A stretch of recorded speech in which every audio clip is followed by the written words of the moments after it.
Hey, what's going on, folks? I want to talk real quick on how to assemble and how to install these Injora high clearance aluminum suspension links on the Axial Scx24. You're going to realize that you need to do some work, but I don't mind that. They make you do some work and they can give you a good quality product for half the price of some other companies. So this is very straightforward. You have a hole, it needs one of these link balls and two of these O-rings.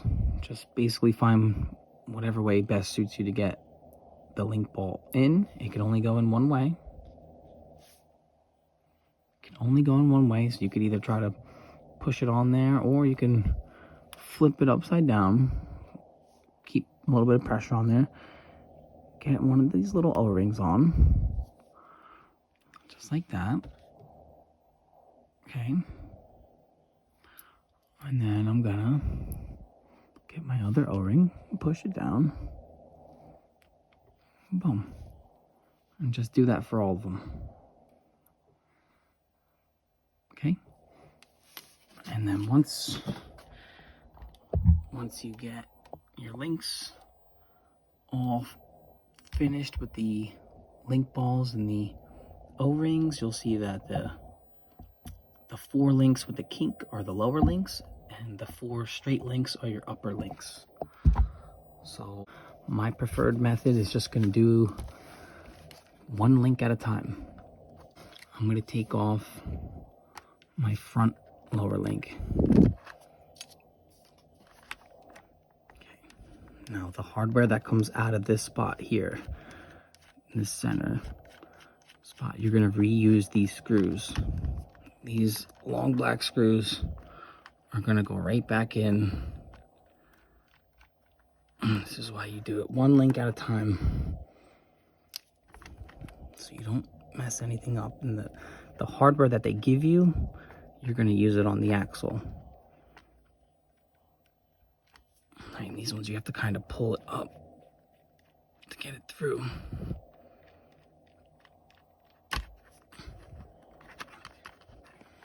Okay, once you get your hardware out, you pop that link out. Almost, come on. You almost have to like get your fingernail under it and pull it up. Okay. So now you can see. This is the stock. It has flex to it for sure. This was the front lower link. And that's going to be the 50 millimeter, as you can see. Okay, so the kink part goes closer to the axle. Okay, now I like to do it with the logo's not showing, so just push this right back into place. I'm gonna grab that same screw that came out in the beginning.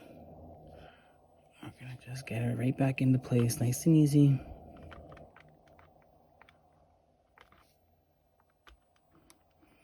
You don't want to over tighten it, you don't want to strip anything out. Just get that nice and tight for now. Now this is where you want to use a new screw that came with it. You have to just kind of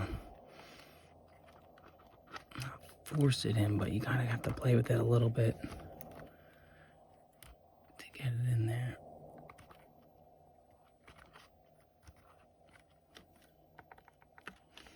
Okay.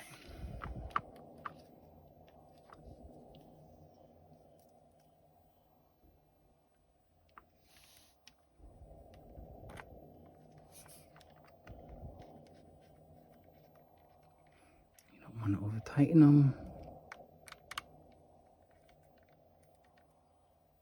And that's pretty much it. You can do it one link at a time.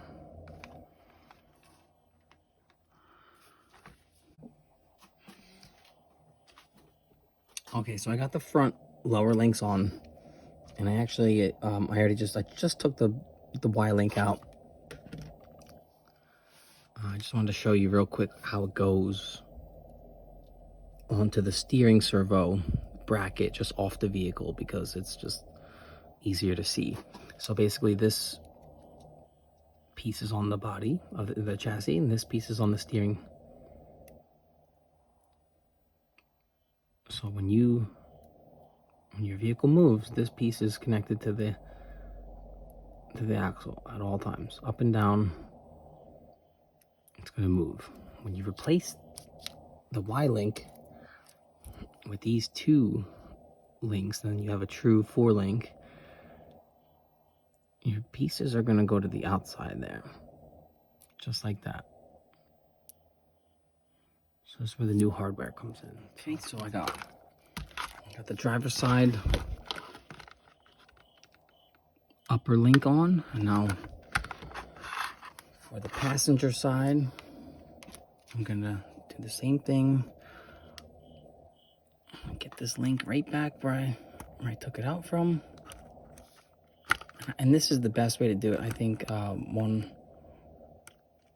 link at a time. There's no reason to take them all off, and then you might get a little mixed up and your drive shaft's gonna start falling out. So it's just, for me, it's easier if you just do it one link at a time and reuse the hardware in the center here. Don't go too tight, and use the new hardware for the new spot. So now you can see, I'll get my screw ready. Okay, now this needs to go back behind the servo, and there's one little hole right there on the servo mount. You're going to use your new hardware, and you're going to get that on nice and easily. Just take your time with this. This is not a race to get this done. Sometimes you have to bend the axle or push it in, and just to get it in the right spot.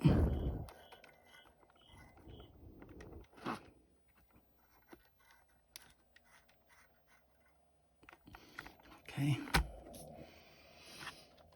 And that's it for the front. The front is now 4-linked. That binding that I was feeling, I don't feel it. It definitely gives you a smoother travel. And these are the Injora high clearance 4-link conversion.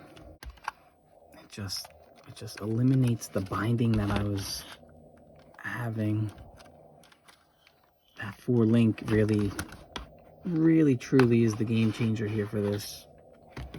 For these little rigs, this is what you want. You want to ditch the Y bone or the Y link and get yourself that. Hopefully it helps. Just remember, the kink part goes closest to the axle. I'm going to reuse the hardware. Really simple, straightforward. I just wanted to hopefully help somebody out there. You know, if you haven't done this a few times and you're new to the game, it doesn't hurt to figure out something on YouTube. So hopefully I can help anybody anywhere with this. So let me know what you think of these. I think they look great. I wanted to keep it black on the Chevy. Keep it classic. Oh man, they look good on the Jeep. Looks really good. And the red with this, I mean, it just gives you so much more clearance underneath, and just freeing up that stiffness, that binding that I was getting. It's gone. Even, oh my god, it was really bad with this. I just need some oil in these shocks. But yeah, that's it. Black on the Chevy, looks great. And that upper link was pretty much straightforward, goes right on that back truss. Anybody can do this. Just take your time. There's no rush. And like I said, one link at a time would be the preferred method, just so you keep your drive shafts from falling out. That's why if you take everything off at once and then put everything back on at once, it's not going to be a lot of fun. Okay, so this is it. If you want to eliminate the Y link out of your 3-link front Axial Scx24, then look for Injora. I got it on Amazon for about $15 on sale. Cannot beat that. That's about half the price of the competitors. So real quick, you got the Jeep high clearance in red on the Gladiator. The 4-door high clearance in silver. And then now the Chevy in black. I mean, it just has a look at the clearance underneath it. It's night and day. The links are perfect. And before you button it all up, just make sure everything's nice and tight. But this is it. My 4-link Chevy. It looks great. It feels so much better. It feels stronger. It feels more, definitely feels a little bit heavier in a good way. But the plastic stock links, they do the job, don't get me wrong, but knowing that there's a great improvement right there for a few bucks on Amazon, you really cannot go wrong. It looks great. Just kept it true and black on the Chevy to give you that old school look, but I'm a big fan. If you have any questions, comments, drop a comment, let me know. Hopefully this will help you.